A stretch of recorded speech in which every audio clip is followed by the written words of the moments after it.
स्नेहा नाम सुनते ही ऐसे लगता था मानो जैसे कोई मीठा हवा का झोंका स्पर्श कर गया हो। उनकी आंखों में समंदर सी गहराई थी और उसकी मुस्कुराहट में बसंत ऋतु का ताजगी। गांव के गलियारे, चौक चौराहे, हर घर में उसके सुंदर रूप की काफी चर्चा थी कि कितनी सुंदर है। लेकिन ये बात कोई नहीं जान पाया कि उस सुंदरता के पीछे एक और भी खूबसूरत चीज छिपी थी, और वो था उसका मन। स्नेहा बचपन से ही अलग थी।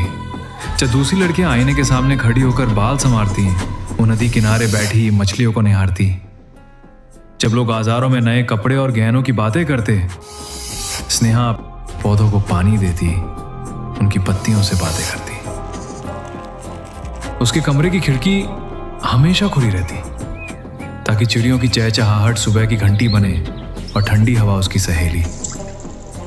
बारिश की बूंदें जब उसकी हथेलियों से टकराती तो वो आंखें बंद कर मुस्कुरा देती, जैसे किसी पुराने स्नेही से मुलाकात हो गई हो। वो अकेली नहीं थी, उसका मन जंगलों में था। उसकी आत्मा बहती नदियों में। पहाड़ों की ऊंचाइयों से वो कभी डरी नहीं, बल्कि वहां उसे अपनापन लगता।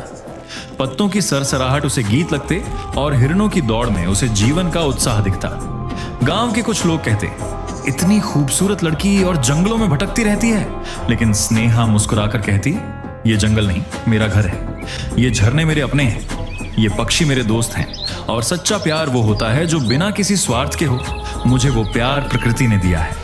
कभी कभी गांव के बच्चे उसे ढूंढते हुए जंगल तक आ जाते। स्नेहा उन्हें पेड़ों से बातें करना सिखाती, बताती कि हर पौधा सुन सकता है, हर पत्थर एक कहानी कहता है। और धीरे धीरे बच्चे भी उस जादुई दुनिया से जुड़ने लगे।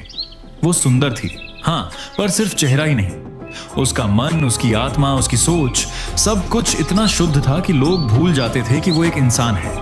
उन्हें लगता था जैसे वो प्रकृति की बेटी हो। संदेश, ये कहानी हमें यह सिखाती है कि असली सुंदरता केवल चेहरे में नहीं होती, बल्कि उस आत्मा में होती है जो इस दुनिया को, इस धरती को बिना शर्त प्यार करती है। जब हम प्रकृति से प्रेम करना सीख जाते हैं, तभी हम अपने भीतर की शांति को भी महसूस कर पाते हैं।